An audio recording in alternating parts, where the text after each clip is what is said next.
Awali ya yote,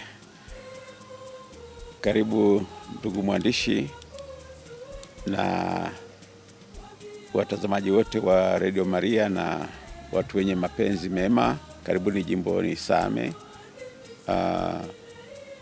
katika wakati ambapo tunajiandaa kuadhimisha jubilei ya miaka 50, miaka ya dhahabu, jubilei ya dhahabu kwa tangu jimbo letu liasisiwe. Miaka karibu sasa, miaka 50 inakaribia. Unaniuliza kwamba jubilei ina maana gani kwa jimbo letu na kwa kanisa zima? Kwa ufupi tu, mimi naona kwamba jubilei ni fursa. Ni miaka 50 ndio, lakini ni fursa ambayo inatutaka wote tuwaze kuhusu tumetoka wapi, tuko wapi na tunakwenda wapi. Kwa hivi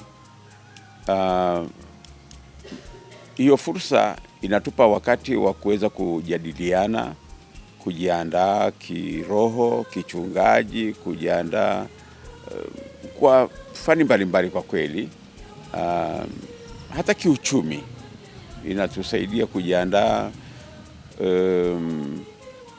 kujitafakari na kuona basi kama ulivyouliza mwenyewe kwamba kuna mafanikio gani.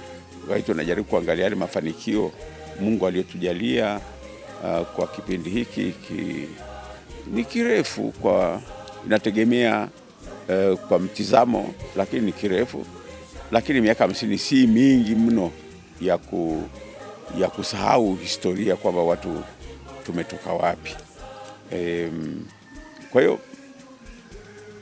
jubilei siongei kiteolojia wala kibiblia kwamba jubilei tunarudi nyuma mpaka wakati wana wa Israeli wanavyokumbuka Mungu mema aliyowajalia Mwenyezi Mungu katika historia yao ya miaka mingi ya historia ya wokovu.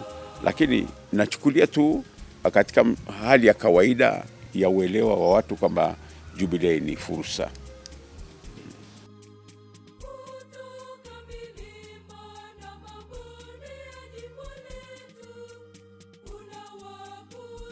Ndiyo, kwa kweli katika miaka hii 50 kuna mabadiliko makubwa sana kwa kile nilichojifunza mimi, nilichoambiwa na hapa tulipo ukilinganisha, kwa sababu kumbuka tulianzishwa kama jimbo linalojitegemea mwaka 1977. Sasa wakati ule mafanikio ambayo tunaweza tukaona leo hii, wakati ule kulikuwa na mapade mimi naambiwa 9 kwa kweli, wale wazalendo 9 ukiacha wa misionari. Sasa katika miaka hii 50 tumeshakuwa na mapade zaidi ya 80. Kwa hivi haya ni mabadiliko makubwa, ni mafanikio makubwa. Jimbo la Same kwa miaka ya nyuma, na hii ni lazima nimtaje Baba Askofu Mkuu mstaafu wa jimbo la Arusha, Baba Josephati Lusilebulu, kwa sababu alikuwa askofu hapa jimbo ni Same kwa miaka 20 kabla hajahamia Arusha. Na kwa hivyo anasema jimbo la Same, kumbuka, lilikuwa ni sehemu ya jimbo la Moshi na likaanzishwa kama prefectura.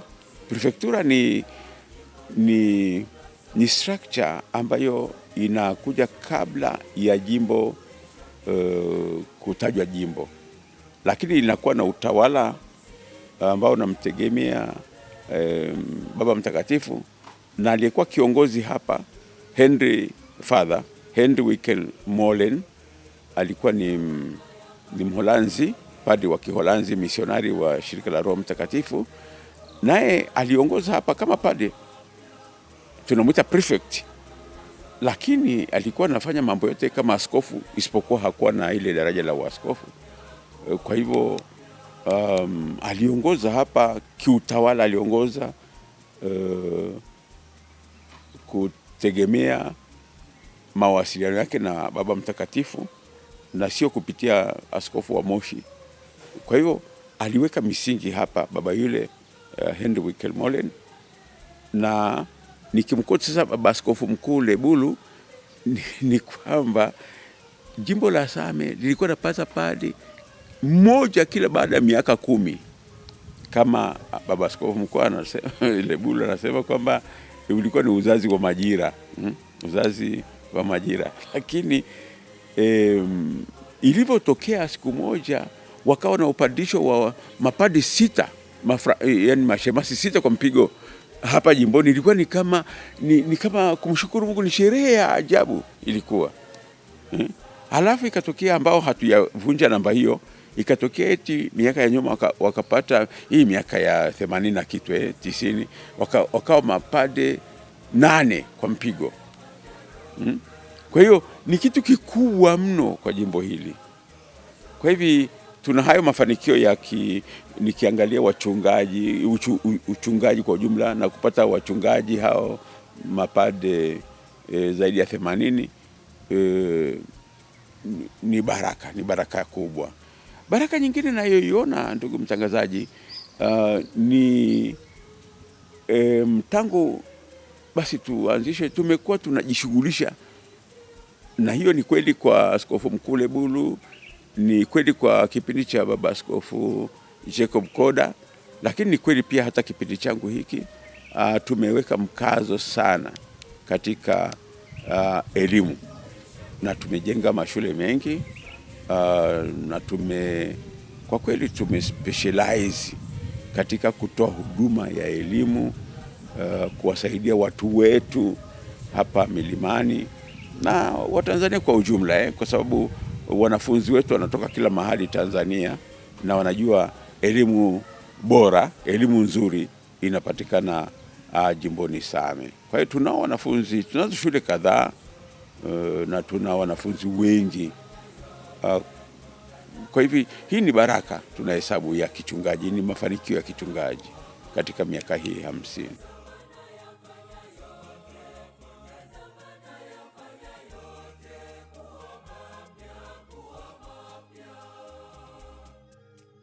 Ni kweli unachokisema kwamba penye mafanikio pakosi changamoto. Kwa hivyo changamoto zipo, na changamoto moja hapo kwa mtu, nasema hili kwa yeyote yule, kwa watu wa Same hapa wanajua changamoto zao, lakini kwa mtu ambaye ni mgeni kama mimi niliyekuja baadaye, kuna changamoto moja kubwa sana, ambayo kweli kisaikolojia, kama hujajiprepare, utafanya kazi ya uchungaji hapa jimboni Same kwa ugumu sana.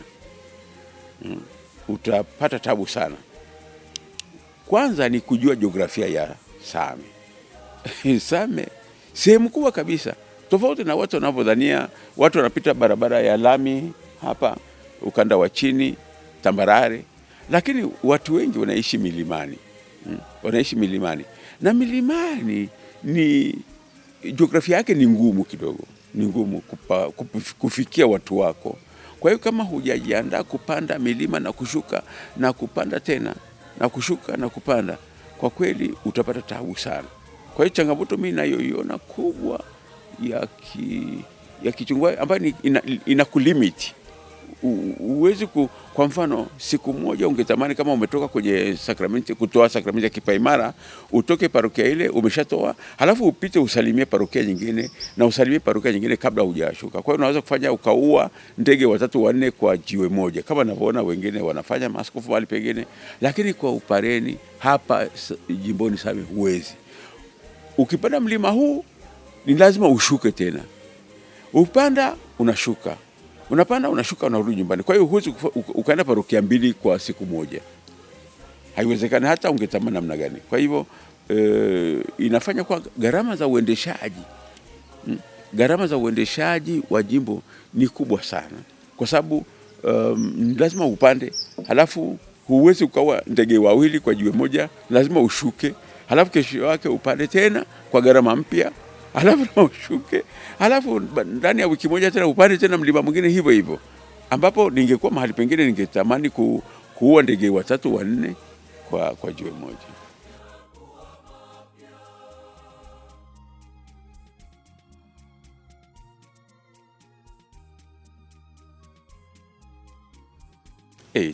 Asante sana.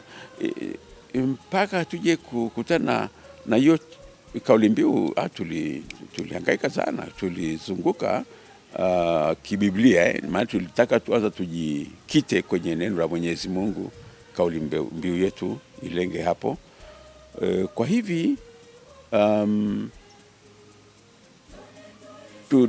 tufanye kitu ambacho ni rahisi kwa mtoto mdogo, mama mzee, baba mzee, kijana, ni rahisi kuirudia kauli mbiu hiyo ili iweze ikawa na impact na matokeo kwenye maparokia yetu. Kwa hivyo kauli mbiu yetu ambayo kwa kweli tumeitoa kwenye kitabu cha Ufunuo, kitabu cha Ufunuo, na hapo awali ilishakuwepo, kwa maana ya tofauti tunasema Jubilei jimbo la Same, halafu watu wanaitikia, tazama nimekuja kuyafanya yote kuwa mapya. Tazama nakuja kuyafanya yote kuwa mapya. Sasa tulitaka tuone, yani tulihangaika kidogo tupate upyaisho katika maisha ya leo hii. Kwa hiyo tukakutana na hiyo sentensi ambayo tayari Baba Askofu Mkuu Lebulu alipokuwa hapa aliita sinodi ya kwanza ya jimbo, na alitumia maneno hayo. Kwa hivyo tukaona maneno yale leo hii, japo ni miaka 36 baadaye, lakini bado yana maana kubwa kupyaisha jimbo. Kwa hivyo tulikubaliana basi kauli mbiu yetu iwe Jubilei jimbo la Same, tazama na kuja kuyafanya yote kuwa mapya. Na hiyo ndio hapo tumejikita tuweze tukaleta upyaisho kwenye maisha yetu ya jimbo.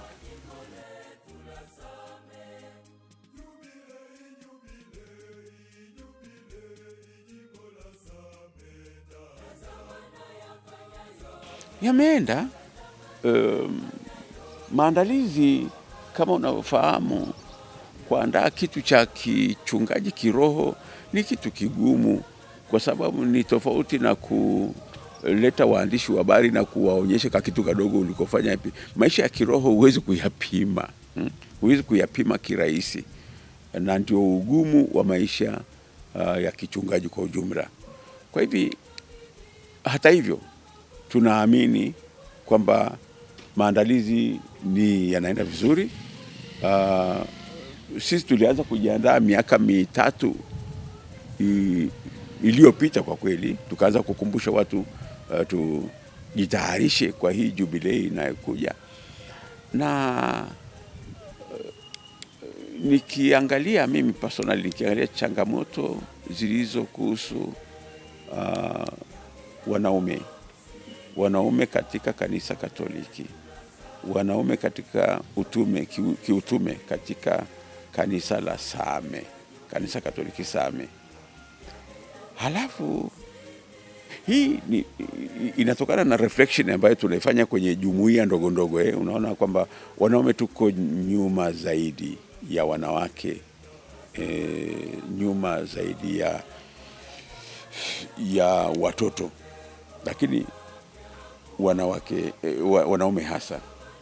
Kwa hivi tukaona mwaka wa kwanza hii miaka 3 kwanza tuigawanye katika miaka hii 3. Mwaka wa kwanza tukasema nafasi ya mwanamume Mkatoliki. Mwanamume Mkatoliki, nafasi yake na utume wake katika jimbo la Same. Alafu mwaka wa pili tukasema nafasi ya mwanamke Mkatoliki, nafasi yake pamoja na utume wake. Utume wa mwanamke ni upi katika jimbo la Same? Na mwaka wa 3 tukaona tujikite katika familia kwa ujumla, ili tuingize humo watoto na vijana pamoja na haya makundi mawili niliyosema. Kwa hivi mwaka wa kwanza ambao ni mwaka juzi, tukaukita katika kutafakari, kufanya semina mbalimbali zinazomhusu mwanamume, nafasi ya mwanamume na utume wake, vocation yake ni nini hasa, kazi ya mwanamume ni nini hasa katika kanisa katika kanisa. Kwa hiyo tunarudi kwenye neno la Mwenyezi Mungu, tunasoma yale yanayomhusu mwanamume Mkatoliki, na tunaleta wataalamu mbalimbali kutoka majimbo mengine, yanatusaidia kutafakari. Na mwaka huo pia tuli assign kazi fulani, mission, kazi fulani kwa wanaume. Hiyo kazi ni kujenga kituo cha hija, sehemu inaitwa Chekereni. Chekereni wala haipo jimbo la Same kwenye mipaka yake. Kwa kweli Chekereni ipo jimbo la Moshi. Kwa hiyo tulienda tukaomba askofu wa Moshi na baraza lake la kichungaji, tukawaomba na wakaja paka pale mahali. Hapo mahali Chekereni pana historia mbaya na historia ya jimbo la Same, kwa sababu pale kuna ajali mbaya sana ilitokea miaka ya nyuma, ambapo mapade wawili walifariki hapo hapo kwenye ajali mbaya iliyotokea wakiwa na gari lao, na basi la Buffalo likaja likawagonga hapo mahali na kuua mapade wawili. Yani wote walikuwa ndani ya gari, wote walikufa. Kwa hiyo mapade wawili hao na sister moja ambao kwa pamoja walikuwa nakwenda kusema pole kwa wenzao seminari ya St. James kule Moshi. Walikuwa wamevamiwa na majambazi. Miaka hiyo ni miaka ile ya, ninaongea habari za miaka labda zaidi ya 18 iliyopita. Na ndani yake hiyo gari pia kulikuwa na vijana wawili wa seminari ya Chanjale. Kwa hiyo mvulana mmoja na msichana mmoja, vijana wa sijui kama ni wa O level au ni A level, lakini basi ni wa seminaristi hao. Na unavyojua seminari yetu inapokea vijana wote wa kiume na wa kike, basi seminari ndogo basi wote walikufa kwenye ile ajali, na ilikuwa ni msiba mkubwa sana jimboni Same, msiba ambao ulitufanya kwa kweli wanavyosema wakajisikia wadogo sana. Ilikuwa na wakati wa baba askofu Jacob Koda. Kwa hivi huo msiba ulisikika Tanzania nzima. Hasa pale basi tumeona kichungaji ni vizuri tukajenga pale kituo cha hija, na askofu wa Moshi alitukabidhi mahali pale tuweze kupatumia kwa matumizi ya kichungaji, matumizi ya kiroho. Kwa hiyo wanaume wa Same sasa, wanaume kwenye utume wao tuliwakabidhi pale mahali watenge paka kanisa kadogo, kanisa kahija kazuri, ambako kanatukumbusha hiyo historia mbaya, ili kama tunasafiri kwenda huko kaskazini au tunarudi kutoka labda tumeenda Moshi, tumeenda Arusha, tunaporudi tusimame pale tusali kidogo, au sijui mara ngapi kwa mwaka tuweze kutafuta siku ambayo tunaenda pale kusali pamoja na watu wa pale Chekereni ambao ni watu wa jimbo la Moshi, kwa kumbuka wenzetu waliofariki. Ndio utume tulikabidhi wanaume. Mwaka wa pili ukawa ni nafasi ya mwanamke Mkatoliki na utume wake katika kanisa Katoliki la Same. Na kwa hiyo tukijua chama kinachounganisha wanawake wote ni WAWATA, wanawake wa Katoliki Tanzania. Kwa hiyo jimbo la Same mwaka jana, ambao ndio mwaka jana sasa, ambao tumemaliza tu mwaka jana, sasa tumeingia mwaka mpya. Sasa huu mwaka jana tuliwahamasisha kina mama akina mama wapongeza kwenye utume na nafasi yao katika Mungu alivyopenda kwamba wanawake wawepo, na wanawake hawa wabebe utume maalum katika kanisa. Kwa hiyo ukiangalia wanawake, tukianza na jumuiya zetu ndogo ndogo, utaona wanawake ndio kundi kubwa lenye msimamo mmoja, ambao ndio kwa kweli ndio kama wanaotetea kanisa Katoliki. Kwa hivyo sisi tukaona hilo jukumu walionalo, licha ya jukumu lao kama wamama, lakini wamama wanayo kazi ya kulea kanisa. Kwa hiyo mama ni mlezi mkuu wa nyumbani, na pia kanisani mama ni mlezi mkuu, kwa hiyo alee kanisa. Kwa hiyo tukawatambua hivyo, tukaleta semina mbalimbali, vikundi mbalimbali vya kuja kuwapongeza akina mama na kuwakumbusha wajibu huo. Na basi akina mama wamefanya kazi nzuri sana, wamejifunza sana, na tumewapa pia jukumu misioni. Tumewapa jukumu la kujenga na kulea kituo cha hija, pia kituo cha hija cha Bikira Maria. Ni groto hiyo, ni groto Bikira Maria, mama wa wasafiri, mama anayelinda njia, barabara hizi. Kwa hivi tukanuia kujenga kituo hicho, groto hiyo, sehemu inaitwa Marigo. Marigo ni pale unapoingia tu wilaya ya Same ukitokea Mwanga, sehemu ya Mgagao pale, ukipanda kidogo kilimani pale pana sehemu ambayo tumejenga nyumba ya maaskofu, na pale kwenye uwanja tunalo shamba kubwa. Kwenye hilo shamba basi tumejenga hapo, tunajenga na kina mama hiyo groto, kakanisa kadogo ambacho kanaashiria kwamba tunamheshimu Bikira Maria, mama mlezi, mama mwombezi, mama wa wasafiri hasa.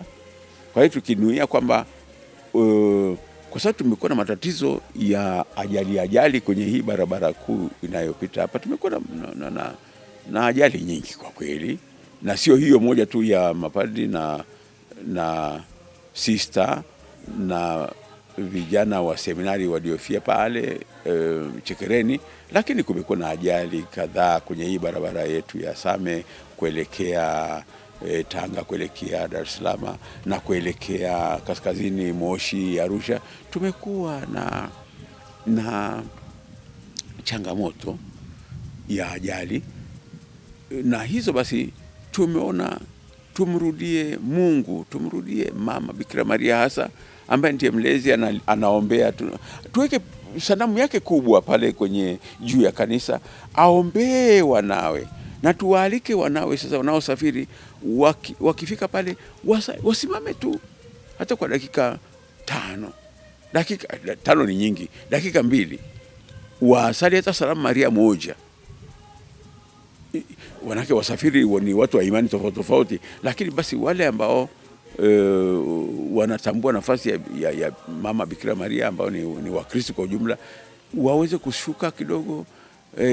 Tutajenga pale mahali wato, tutajenga sehemu ya kupumzika kidogo, mahali pa kununua soda kidogo kunywa na nini, basi wapate nafasi ya kupumzika kidogo, na madereva wapate nafasi ya kupumzika, maana sababu ajali zingine zinasababishwa na madereva wenyewe kwa sababu ya uchovu. Kwa hivyo kule kusali kidogo tu na kupata hewa ya nje inawasaidia kuepuka ajali.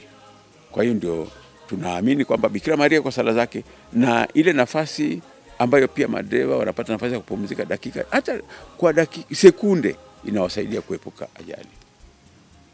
Kwa hiyo nafasi, na mwaka huu basi mwaka wa mwisho, maana umeniuliza kuhusu kwamba maandalizi tu yakoje. Maandalizi ni mazuri. Kwa hivyo mwaka huu wa mwisho kuelekea kilele cha jubilei ni mwaka ambao tumesema ni mwaka wa familia nzima. Kwa hivyo tumezindua tayari Januari, tumezindua mwaka huu kwa alama mbalimbali, na huu mwaka tunataka basi uwe ni mwaka ambao tunajikita, tunawaza sana na kutafakari kuhusu familia, tukijikita kwenye familia takatifu ya Mungu ya Yesu, Maria na Yosefu. Uwe ni mfano wa familia za hapa jimboni Same.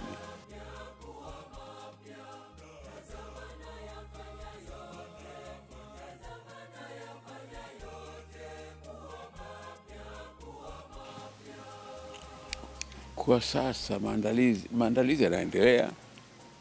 Tumekuwa, labda kujibu swali lako vizuri ndugu mwandishi, ni kwamba tumekuwa na alama mbalimbali. Tumeandaa hata hiyo groto ni alama, kule Chekereni ni alama, lakini kuna alama mbalimbali. Kama unaona nimebeba kalamu hapa mkononi, hii kalamu ni alama ya jubilei, imeandikwa jubilei jimbo la Same, tazama na kuja kuyafanya yote mapya. Kwa hivyo hii kalamu ni kiashiria, na kuna viashiria vingi, kuna kofia, kuna nini, kuna t-shirt, kuna kitenge. Kwa hiyo hivi vyote ukiviunganisha ni alama ndogo ndogo ambazo tunaita souvenir. Ni souvenir unanunua, inakuwa pia unachangia jubilei yetu. Unakuwa unachangia, labda kama kalamu hii ni shilingi 1500, tutakwambia uinunue kwa shilingi 2000. Kwa hiyo 500 itakuwa ni mchango kwa jubilei, lakini gharama yake kuitengeneza labda shilingi, nimesema 1500, sina uhakika sana, lakini huenda ni 1000, lakini 1500, basi kuna 500 hapo juu ambayo ndio mchango wako kwa jubilei. Na naamini na wewe mwandishi utatoka hapa na souvenir, utanunua kitu fulani kwa ajili ya kupromote jubilei yetu. Maandalizi kwa hii miaka ya karibuni, makanisa yote ambayo tumekuwa tunajenga, makanisa mengine yatakuwa tayari, mengine yatakuwa tayari. Sasa yale ambayo yatakuwa tayari tutayatabaruku au kuyabariki. Utaona kwa mfano kanisa letu Cathedral ya Same imejengwa miaka ya 80. Kwa hivi haijafanywa ukarabati mkubwa, na tumeona katika kipindi hiki cha maandalizi ni muda umefika wa kufanya ukarabati mkubwa.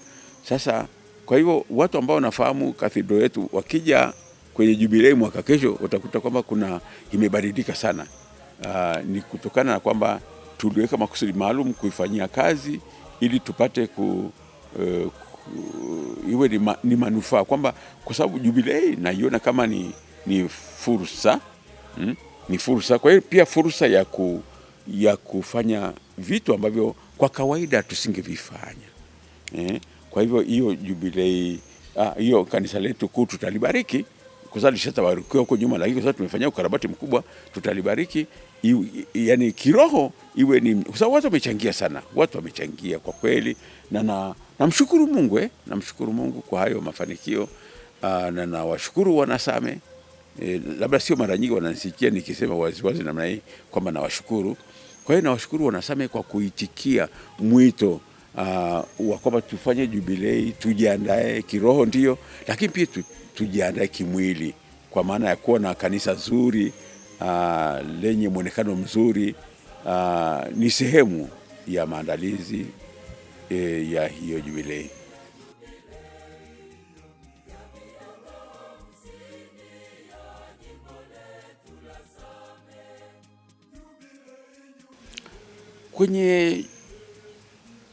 Asante, unauliza kuhusu wageni maalum.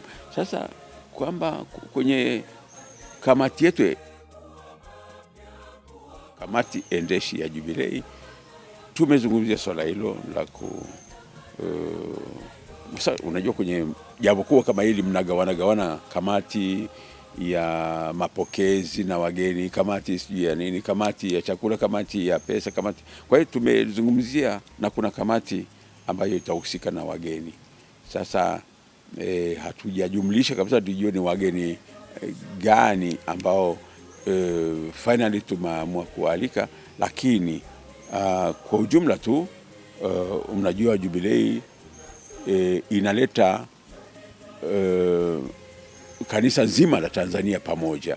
Jubilei yote tu iwe ya jimbo lolote inaleta watu pamoja. Kwa hivyo tutaalika Watanzania wote kwa maana ya wawakilishi.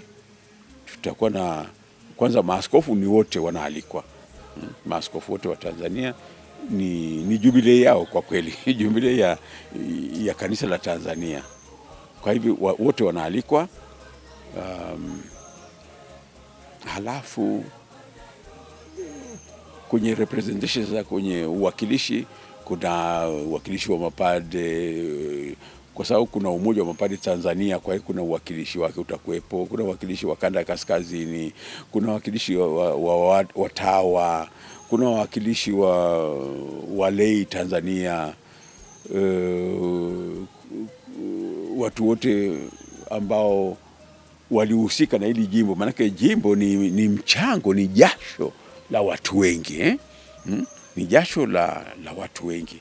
Wale wa misionari walioinjilisha hapa tutawaalika. Wengi of course wameshafariki, lakini shirika lao lipo. Kwa hiyo tutaalika ile shirika waje kuona kazi ambayo ndugu zao walitoa jasho lao kwa hapa jimboni Same. Kwa hiyo tutawaalika, lakini sio hao tu, wale Holy Ghost tutaalika na mashirika mengine ambayo yamefanya kazi hapa, wakiwemo wa Kapuchini, wakiwemo wa Conventuali, wakiwemo mapadi kutoka India, jimbo la Mangalore. Tunao ushirikiano wa kijimbo na jimbo la Mangalore. Kwa hiyo tutamwalika askofu wa kule na askofu mstaafu ambaye ndiye alifungua misioni ya mapadi wa India hapa Tanzania. Kama nilivyosema, tutaalika wale wa misionari hata wa Spiritans, Holy Ghost ambao walitoka Uholanzi sehemu kubwa, lakini hapa Tanzania kuna province ya Spiritans kama nilivyokuwa kule Usariva juzi wa mwandishi nilikuwa kule. Kwa hiyo tulikuwa tunasika pale, ile ni province ya Tanzania. Tutaalika viongozi pia wa serikali, kwa sababu tuko ndani ya serikali, tuko ndani ya wilaya. Kwa hiyo kuna uongozi hapa, tutawaalika, lakini inategemea sasa. Unajua, mimi naongea kwa ujumla, lakini kuna kamati inayohusika na jambo hilo. Mwishoni tutaona watakuja na mapendekezo gani.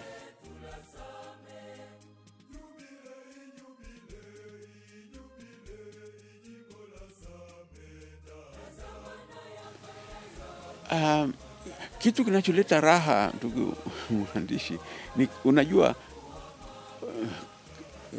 utume wa askofu. Askofu anafanya kazi ya kichungaji inayoonekana haswa kupitia sakramenti ya kipaimara.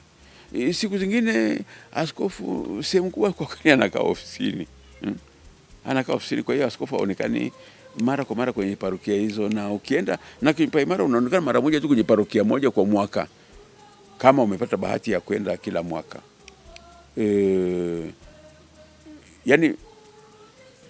Yani mimi ambaye nishakuwa paroko ninaona huo ugumu kwamba askofu huna impact on the ground kama ilivyo paroko. Paroko yeye anadili na watu kila siku, anadili na watu na nini, kuanzia kama kuna shule ya chekechea hapa anahusika nayo, kama kuna shule ya msingi, kama kuna chuo, kama kuna nini, basi parokia, misa za asubuhi, za jioni, misa za kati, misa za jumuiya ndogo ndogo. Kwa hiyo paroko ni mtu wa watu, paroko yote. Lakini askofu mimi naona zaidi ni uongozi, na usipojitahidi kama askofu uwe mchungaji, kwa kweli inaweza kula kwako. Kwa hivi raha ninayopata ni pale unapozaa idea wazo hapa ofisini, unalizaa wazo, halafu unashirikisha vikao vingi. Kama askofu hujui kukutana kwenye vikao, kwa kweli utapata tabu sana. Vikao vya mapadi wote, kwanza vikao vya mapadi wa jimbo, vikao vya mapadi wote, vikao vya kamati ya uchungaji, vikao kurugenzi ya uchungaji nikavyosema, vikao vya fedha na uchumi, vikao vya miito na nini kupromote, vikao na kina mama, vikao na kina baba, vikao na watoto, vikao kama hujui kukaa kwenye vikao, kwa kweli utaweza kuonekana hata kusikia kama askofu, impact yako itakuwa ndogo kwenye jimbo. Basi mimi raha ninayopata ni pale tulipozaa wazo kwamba sasa tunajiandaa kwa jubilei, halafu unaliuza kwa vikao na unakuja na kauli mbiu kama hiyo tulisema kwamba jubilei jimbo la Same, tazama nakuja kuyafanya yote mapya. Halafu unaenda sasa kwa kipaimara parokiani, au umeenda kuzindua parokia mpya mahali au kitu kipya, au kuwapa moyo tu. Umeenda, kuna wakati najipanga tu, naenda naambia Jumapili kesho nakuja, kesho nakuja. Kwa hiyo natokea tu, hakuna shughuli maalum, naenda ku surprise. Kuna visits zangu naziita surprise visits, naenda. Sasa unapoenda unasalimia watu, jubilei jimbo la Same, na unasikia umati mkubwa umeitikia, tazama nakuja kuyafanya yote kwa mapya. Inaleta raha. Inaleta raha, manake hiyo wala si wewe umewafundisha, ni wenzako, hata makatekista labda au mapadi wamefundisha wale watu na wamepokea jinsi ulivyotaka, wameipokea kwa sauti kubwa. Kwa hivyo mimi nahesabu huo ni hicho kishindo cha mwitikio tayari ni mafanikio. Tayari ni mafanikio. Kwa hiyo nachukulia kwamba watu tuko pamoja. Watu ambao siko nao kila mara, lakini kumbe tuko pamoja. Jubilei imefika kwa watu, na hesabu namna hiyo.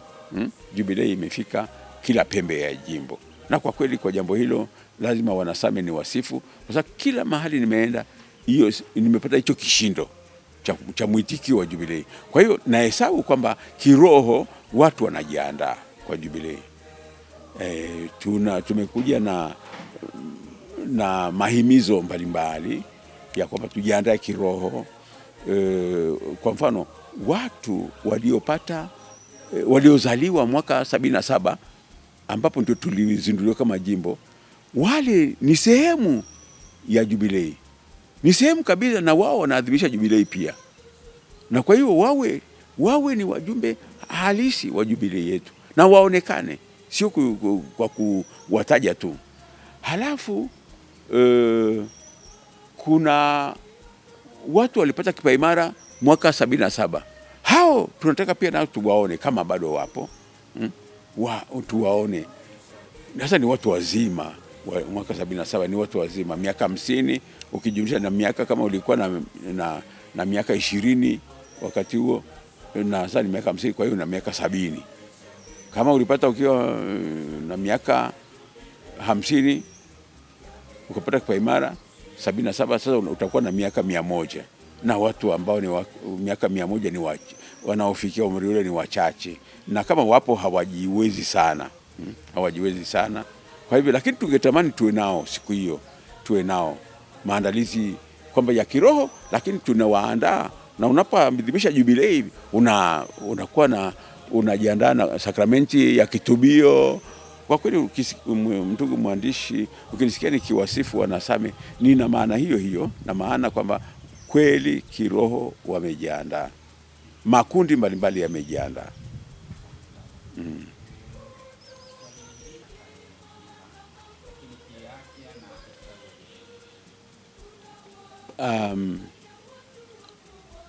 Kiafya mchango wetu wa kiafya pia sio mdogo ukilinganisha kwamba jimbo la Same kuendana na jiografia yake, kwa kweli utegemei kwamba ni jimbo kwanza halina watu wengi inavyotegemewa.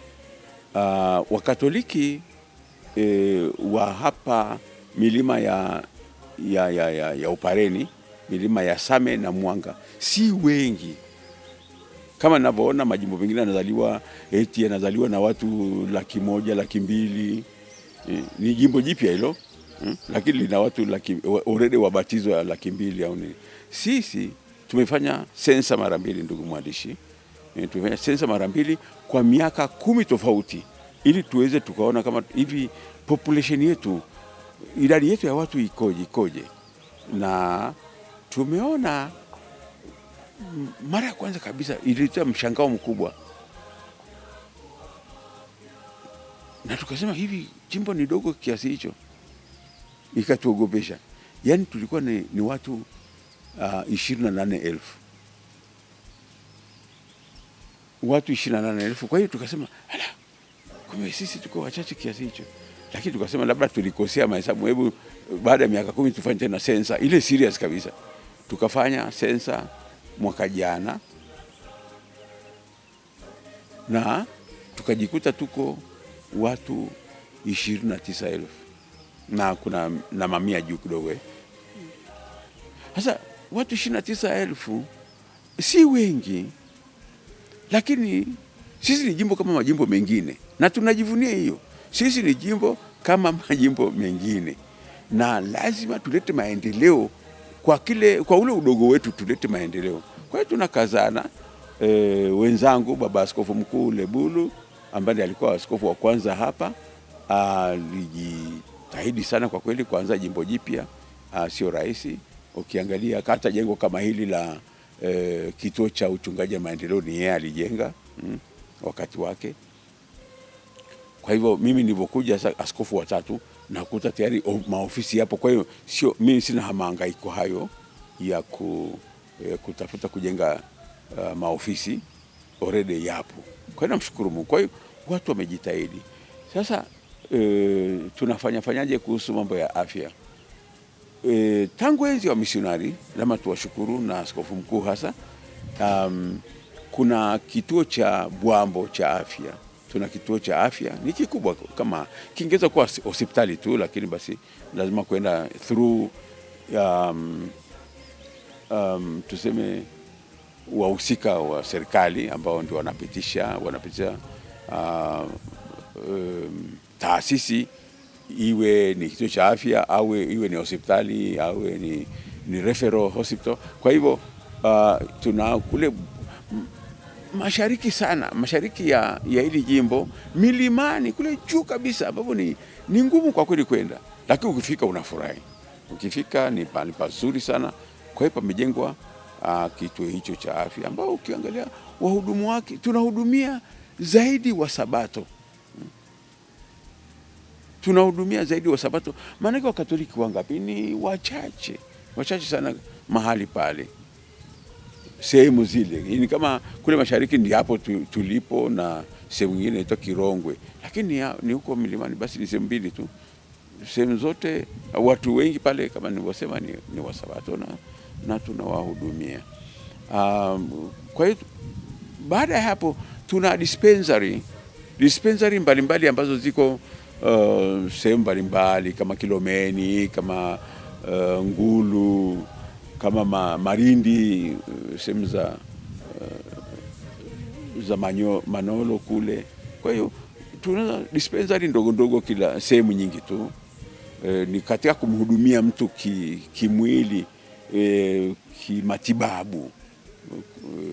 Na habari njema ambayo ningekuwa na tamanio kabisa iwe imeshafikia kwa hospitali.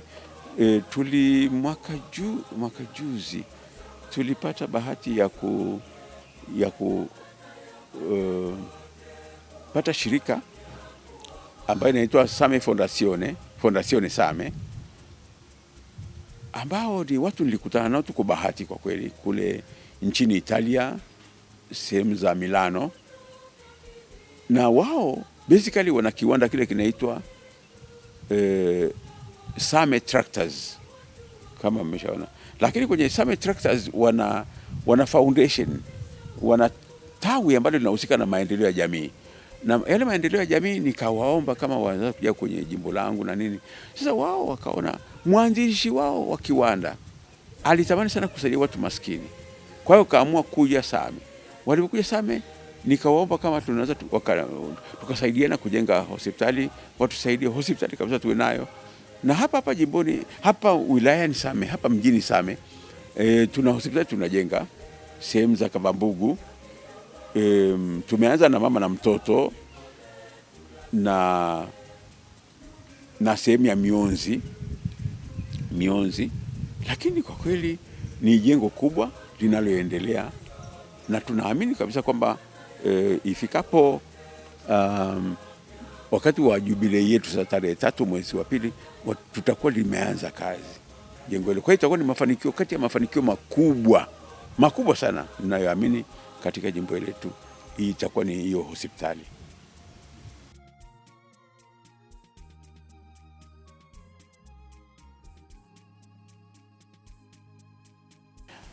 Mimi nahesabu baraka za Mwenyezi Mungu nazipokea kwa kila kona. Vijana wana mchango wao, akina mama wana mchango wao, na mimi napata matumaini ya kuweza kuwahudumia watu pale ninapoona ule mwitikio. Nilipokuja jimboni hapa sasa ni zaidi ya miaka 16 iliyopita, nilijiuliza hivi, nikimaliza mchango wangu kwa vijana utakuwa nini? Maanake vijana kama walivyo wanaume kwa kweli nao ni wagumu kidogo kiuchungaji, kudili na vijana ni ngumu. Na kwa hiyo licha mimi kuwa mzee, lakini natumia mapadi wangu vijana na nawatumia vizuri ili tuweze tukaleta maendeleo kwa vijana. Kwa hivi pia katika mahangaiko, kitu ambacho kimoja nilifanya kwa vijana na ambacho niko proud nacho ni kwamba nilikutana katika mahangaiko. Askofu lazima uhangaike, uende huku na huku na nini, na kutafuta misaada na kupromoti watu wako walete maendeleo kwa pamoja. Kwa hivyo katika mahangaiko yangu ya pita zangu niliweza kukutana na shirika moja kule Italy ambalo pia lilinisaidia kujenga VETA, chuo cha ufundi, ili niweze kuhesabu ni nini nimefanya mimi kama Askofu Rogati, nimefanya nini kwa ajili ya vijana. Kwa hiyo nilijenga VETA, nikapata container limeta vifaa mbalimbali vya mekanika, kuranda, sijui nini, ili tuwafundishe vijana ufundi. Na tumehangaika nao kujenga, kuwahudumia kiufundi. Kwa hiyo baadaye napita mahali fulani, anambia tumsikie baba askofu. Anambia naangalia nani? Anambia wewe ni nani? Maana siko nawakumbuka wale. Sasa anambia wewe unakumbuka baba, wewe ndio ulikuwa unakuja pale chuoni kwetu. Chuoni kwenu ni wapi? Anasema pale si pale Malongoza. Pale Malongoza tulikuwa tunafanya ufundi pale, na wewe ulituhimiza sana. Kwa hiyo nafurahi nikiona kijana amefanikiwa, yuko kazini mahali fulani, amefungua workshop yake ili kujimudu kwenye maisha, au yupo kiwandani mahali fulani. Inaleta raha kwa kweli. Kuna vijana tulikutana nao TANESCO, mambo ya umeme, lakini wanaambia asili yetu baba, mafanikio yangu mwanzo kabisa ni kule Same chuo cha ufundi. Kwa hiyo nafurahi. Lakini vijana kwa ujumla, ndugu mwandishi, umeuliza swali pana. Vijana kwa ujumla tuna shule zaidi ya 18 sijui. Kwa hizo shule, hasa hizo shule tuna produce vijana wengi ambao wanamaliza form 4, form 6 kila mara. Na vijana, kwa mfano juzi kulikuwa na madaktari walikuja hapa Same katika hospitali ya wilaya wakisaidia watu ambao wana matatizo ya afya ya macho, na mimi nikawa mmoja wapo. Najiona nina tatizo, nikaenda pale, jicho langu linatoa machozi, nikaenda pale. Sasa basically walikuwa ni wazungu wa Marekani, lakini wana wa Afrika ambao walikuwa nao wamechukua sampling, sitakumbuka jina lao, Mungu wangu. Sasa wao wameanzia shirika ambalo linaunganisha madaktari bingwa. Kwa hiyo kuna madaktari wa KCMC wa kule Mwanza, Bugando, madaktari wa Muhimbili, Dodoma, wale wa macho. Kwa hivi tunapoendelea tukiwa kwenye korido naongea tu, nikaona msichana mmoja amekaa pembeni kidogo, unamwona nataka kuongea kitu, lakini hakujiunga moja kwa moja na hawa walikuwa tunaongea, tunafahamiana. Halafu wakati tunapita hivi, maana kama umeenda mahali kama kiongozi wanakutanguliza mbele, kwa hiyo nikawa wananitanguliza mbele nitangulie. Kwa sababu kwenda mbele hivi yule msichana akanisalimia, sasa tumsifu baba askofu. Nikamwambia milele amina, binti. Akaniambia unanikumbuka? Nikamwambia nikukumbuke. Nikamwangalia nikamwambia kwa kweli, hebu nikumbushe wewe. Akaniambia mimi ni fulani ambaye nilisoma Kandoto sekondari yako, ulikuwa unakuja pale miaka ile 2011. Sasa nikamwambia binti, tangu 2011? Sema yeye nakukumbuka wewe. Basi nikamwambia asante sana, lakini mimi ni mzaliwa wa Morogoro, lakini nilisoma pale Kandoto. Kwa hivyo na nikatoka pale nikajaenda kusomea udaktari, nikaenda India, nikaenda wapi. Halafu sasa nimekuwa daktari bingwa wa macho pale Muhimbili. Kwa hiyo ni binti ambaye yuko Muhimbili, na pale nikawa proud, nikamsifu, nikamtangaza kwamba ni tunda la Kandoto, shule yetu. Kwa hivi vitu kama hivyo vipo, ndugu mwandishi, ni mafanikio ya kielimu sasa ya vijana. Kwa hiyo nimehangaika na vijana WAWATA kama ni wanawake, mahangaiko ni makubwa, kwa maana kwanza receptivity ya wanawake ni kubwa zaidi ya sisi wanaume kwa mambo ya imani. Kwa hivyo akina mama, mchango wangu ni kuwatambua. Mchango wangu ni kuwatambua wakina mama, kuwatambua. Kwa mfano mimi nilifanya kazi jimbo la Dar es Salaam kabla sijaja Same. Na hivyo basi katika parokia ya Kipawa, ilikuwa parokia ya Kipawa. Kwa hivyo kule kulikuwa na mwamko mkubwa sana wa WAWATA, mkubwa sana, na mbinu ambazo baba kardinali alikuwa anatumia nimejaribu kuiga kwake, ili na mimi nilipopata jimbo la Same nimejaribu kuzitumia hapa jimboni Same pia mbinu hizo. Na mbinu ni kutambua wanawake ni jeshi, ni jeshi kubwa, na hilo jeshi lina nguvu. Kwa hivi kama tulivyokuwa nafanya sisi maparoko, baba kardinali anatuhimiza kwamba tuandamane na kina mama, akawakabidhi utume wa kulea seminari ya Visiga kule Dar es Salaam. Sasa mimi kile nilichokiona kwa kardinali, nilivyoteuliwa kuwa askofu hapa jimboni Same, niliona nitumie mbinu hizo nikawatambua kina mama wa jimboni Same. Nimewatambua na nimewahusisha na ile seminari ya kwetu inaitwa Chanjale. Nikawahusisha mwenyekiti na jopo lake, tukaenda pale wakaangalia, nikamwambia nyinyi mna mchango mkubwa, sio tu wa kutupatia mali, maana michango mbalimbali. Njoni tusali kila mara moja, kila mwaka tusali pamoja na hawa watoto.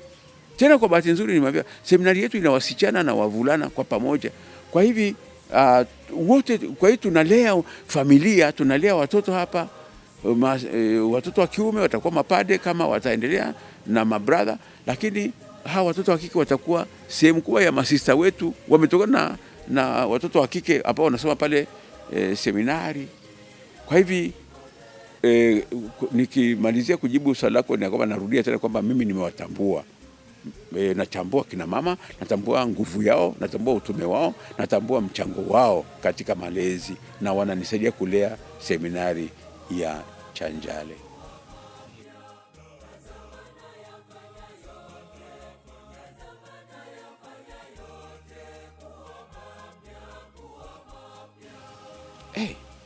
Mimi nafikiri swali lako ni la future, linaangalia kesho ya jimbo la Same. Sasa kesho ya jimbo la Same miaka 25 au miaka 50 ijayo, kwa kweli itakuwa ni mahangaiko ya wale watakao kuwepo. Sisi tutakuwa hatupo kabisa, walau hilo nina uhakika. Kwa hivyo lakini kijaribu kuwaza kwa niaba yao wale watakao kuwepo, maana yake ni nyinyi vijana ndio mtakuwepo. Miaka 25 ijayo jimbo la Same litakuwa na mabadiliko makubwa tu. Miaka 50 tena litakuwa limeenda mbali sana kwa mtizamo wangu, kwa maana ya kwamba hii nguvu tuliotumia katika kujiandaa kwa hii jubilei ya miaka 50 sasa, hii nguvu ikiendelezwa, kwa hiyo inatakiwa tu a good leadership, upata uongozi mzuri, uka carry forward haya tu ambayo tumeyafanya kwa muda huu, wakaya carry forward na yale mawazo. Mimi naamini miaka 25 miaka 50 ijayo jimbo la Same litakuwa mbali sana katika nyanja mbalimbali. Nyanja kilo kwanza, population itakuwa imekuwa kwa sababu tena sikukujibu kwa ufasaha labda lile swali kwamba kwa nini kwanza namba yetu ni ndogo.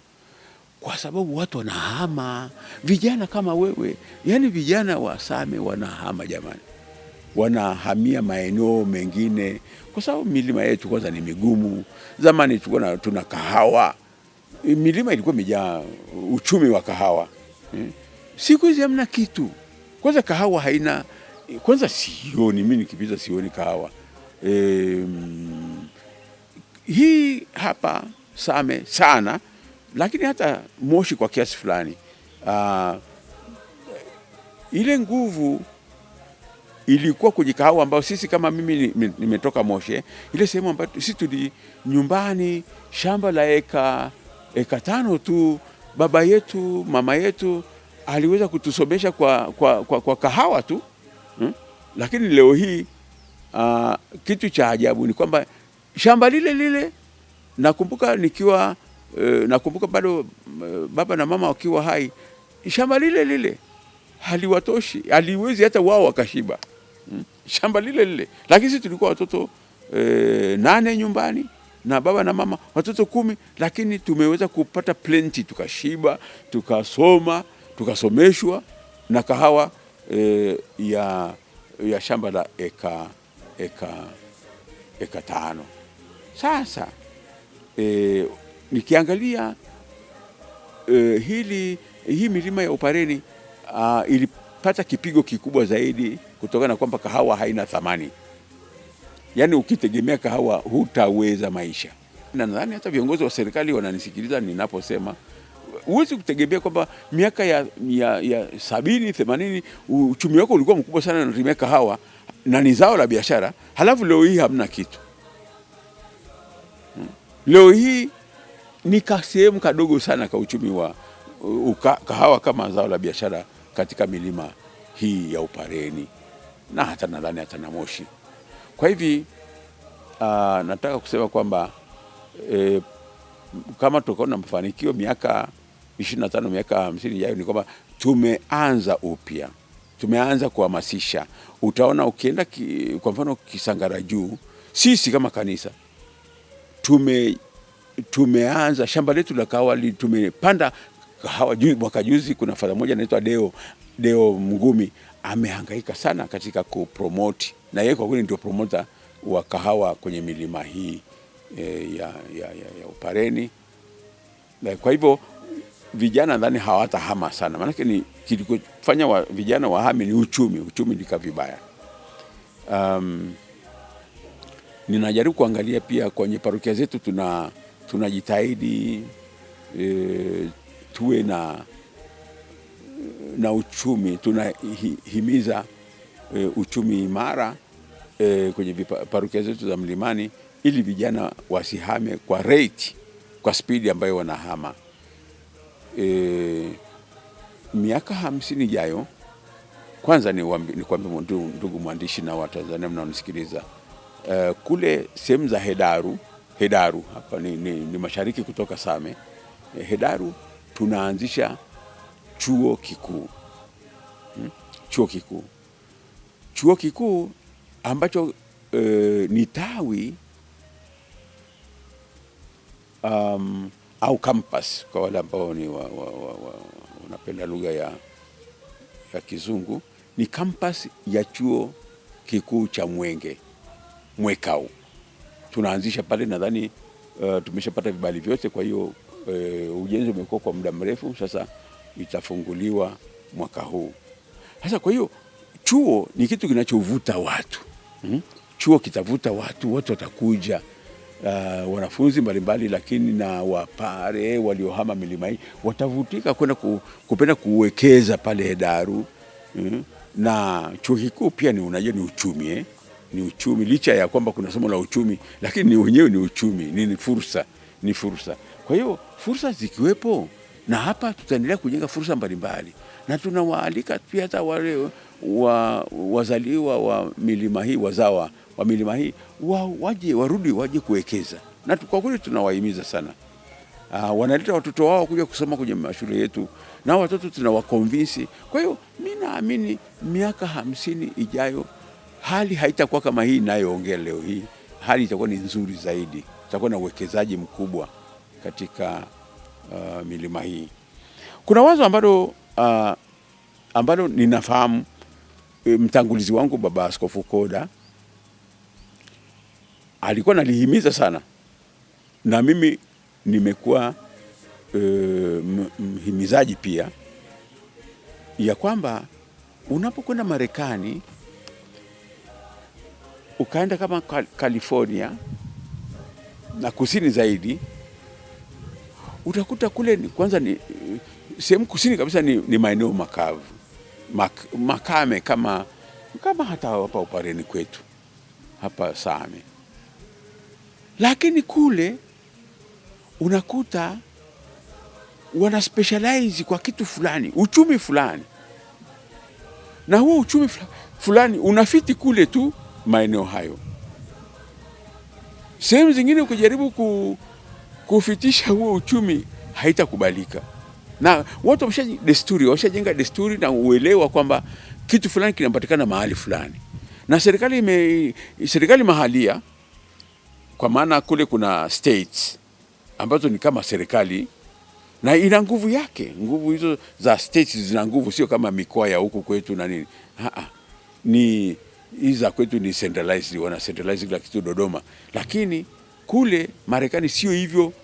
Usike Washington DC udhani kwamba kama Rais Trump ana nguvu kiasi hicho. Hana, kwa sababu kuna hapa magavana ni kama marais ambazo zilikuwa kwa kweli ni serikali tofauti kule Marekani, mpaka walivyo kwenye ile vita vyao vya kuunite nchi ikawa moja na kupata uongozi mzuri, ule uongozi ambao uliweza kugawanya madaraka vizuri. Nguvu za state nini na nguvu za rais huyu wa muungano. Sasa kule kwa mfano sehemu inayotengeneza sinema ni sehemu kavu, ni sehemu ambayo kama kusingekuwa na sinema wala nani angejua kama kuna ina exist.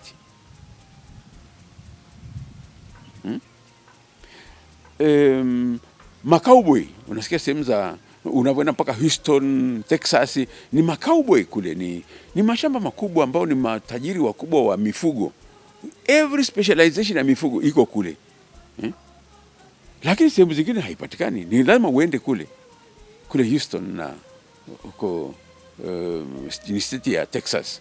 Kule unakuta makauboy, na hata kuvaa kwao, hata na makofia yao inaonyesha ni makauboy, maana mafarasi yao na nini, kila aina ya mnyama. Kwa hivyo Tanzania hapa pia mimi nadhani kitu kizuri, hata kama kiko kwa wenzetu ambao hata kama hatuwapendi kisiasa, lakini kama kitu kizuri kina shamiri mahali fulani, nadhani ni vizuri kukiiga. Kwa hivyo hapa Same, mtangulizi wangu sasa Baba Askofu Koda alikuwa na usemi wake na anaendelea kuwa nao, kwamba Same ni kama kiwanda cha elimu. ni kiwanda ambacho tungeweza kuspecialize in education, tukana mavyuo mbalimbali, kwa sababu ukitaka kulima hapa useme unalima hapa Same, kwa kweli hutafanikiwa sana katika tambarare hizi.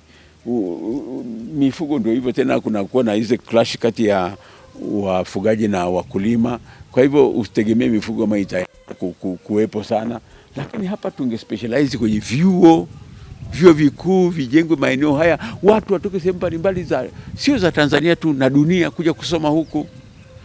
Watu vyuo mbalimbali vya specialization mbalimbali vije huku kungekuwa na population hivi. Watu wanafuata pesa bwana, watu wanafuata mahali penye chochote.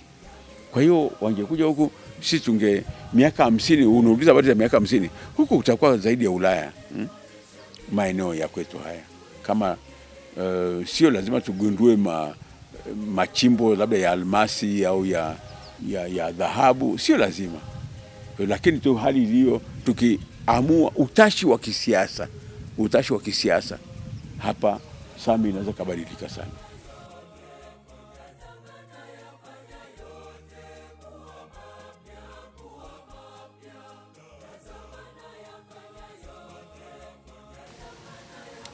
Ujumbe ambao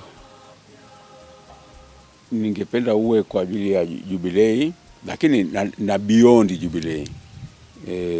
Hata ungeniuliza siku ya mwisho namalizia utume wangu kama askofu jimbo la Same, ukiuliza swali hilo ningekujibu hivi kwamba sisi wana Same,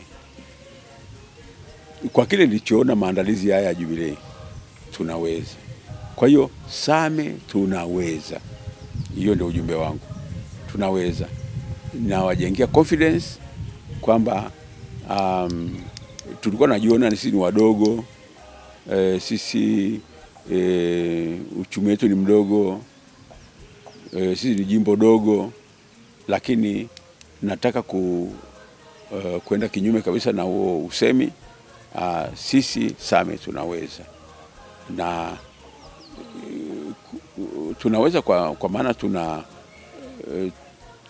tumeonyesha hivyo katika maandalizi, na Mungu jalia kilele kitakuja basi tarehe 3 mwezi wa pili mwaka kesho.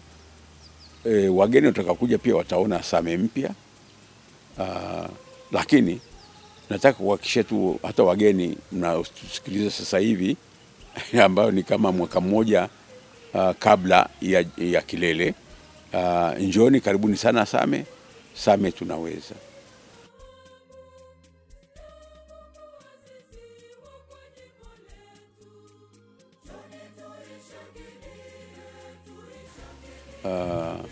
Alama ambayo tunataka tuache ni alama ya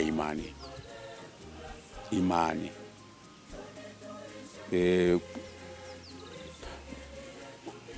Unajua, ukiwa nafasi kama ya kwangu